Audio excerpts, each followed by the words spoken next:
I am Father Dion, the Post-Catholic Chaplain of the Headquarters and Headquarters Support Group of the Philippine Army. And this is Salita ng Diyos, ang ating gabay. Today is Tuesday, August 19, 2025, and we celebrate the feast of Saint Ezekiel Moreno.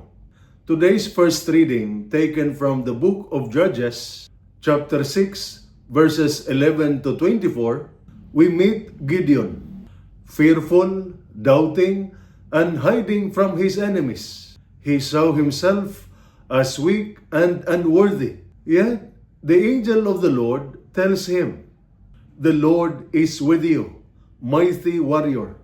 God did not see Gideon for what he was at that moment, but for what he could become with his grace. This is how God looks at us too. He does not define us by our weakness, but by what He can do through us if we trust Him. In the Gospel reading, taken from the Gospel of Matthew, chapter 19, verses 23 to 30, Jesus reminds us that following Him is not about riches, power, or comfort. It is about trust and sacrifice. He says, it is hard for the rich to enter the kingdom of heaven, not because wealth itself is evil, but because it can easily trap our hearts and make us forget God. But then He gives us hope. For man, it is impossible, but for God, all things are possible. Today, we honor the life of Saint Ezekiel Moreno, a missionary and bishop who lived this truth.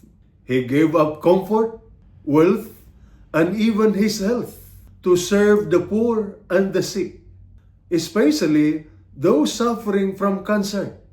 He was an ordinary man like Gideon, but God used him in an extraordinary ways because he was willing to say yes. So today's readings and celebration remind us, like Gideon, we may feel weak, unworthy, or afraid. But God calls us mighty warriors when we place our trust in Him.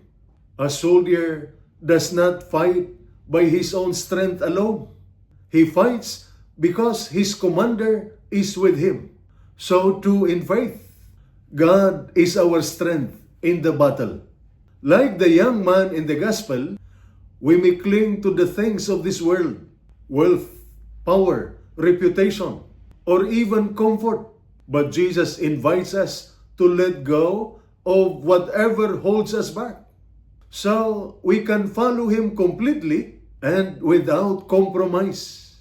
God does not call the strongest or the richest. He calls the willing. He looks at each of us, soldiers of Christ and soldiers of our nation, and says, I will be with you.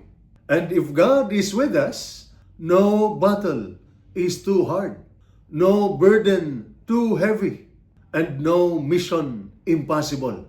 So let us face life's battle with courage, knowing that the Lord, our true commander, is always with us. And this is Salita ng Diyos, ang ating gabay. Let us pray. Loving Father, through the intercession of Saint Ezekiel Moreno, patron of those who suffer from cancer, we lift up to you all who are sick. Grant them comfort, healing, and the strength to carry their cross with hope in your love. We also entrust to you our soldiers and their families. Protect them in times of danger, keep them faithful in their duty, and bless their loved ones with peace, courage, and perseverance. May all of us, by the example of Saint Ezekiel Moreno, learn to serve with humility, endure with faith, and live with trust in your promise for eternal life. Amen. And may the Almighty God bless you and your family, the Father, the Son, and the Holy Spirit. Amen.